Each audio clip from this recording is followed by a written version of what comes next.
बिस्मिल्लाहिर्रहमानिर्रहीम। बच्ची का अनफा नाम रख सकते हैं या नहीं, क्योंकि बहुत से भाई अभी इसी कश्मकश में हैं। एक कमेंट है इन्फॉर्मेशन टेक की जानिब से है, अनफा नाम का मतलब है नफ़ा और फ़ायदेमंद। देखिए, सबसे पहले तो आप इस लफ्ज़ के तलफ़ुज़ को समझिए। एक लफ्ज़ आता है अनफा अलिफ़ के तलफ़ुज़ के साथ और आखिर में भी अलिफ़ है। सबसे पहले अलिफ़ है, उसके बाद नून है, उसके बाद फ़ा है और आखिर में अलिफ़ है, अनफा। ये अरबी ज़ुबान का लफ्ज़ है और इसके माना आते हैं किसी की नाक पर मारना।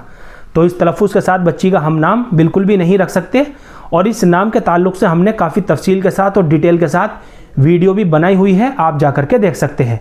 तो ये तो पहला तलफ़ुज़ हो गया अनफा, आखिर में अलिफ़ के तलफ़ुज़ के साथ और शुरू में भी अलिफ़ के तलफ़ुज़ के साथ। इस लफ्ज़ के साथ हम अपनी बच्ची का नाम नहीं रख सकते।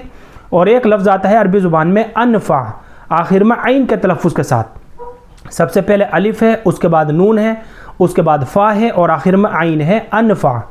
ये भी अरबी ज़ुबान का लफ्ज़ है और इसके माना आते हैं बहुत ही ज़्यादा मुफीद और बहुत ज़्यादा नफ़ा बख्श, फ़ायदेमंद। तो इस तलफ़ुज़ के साथ बच्ची का ये नाम रखा जा सकता है।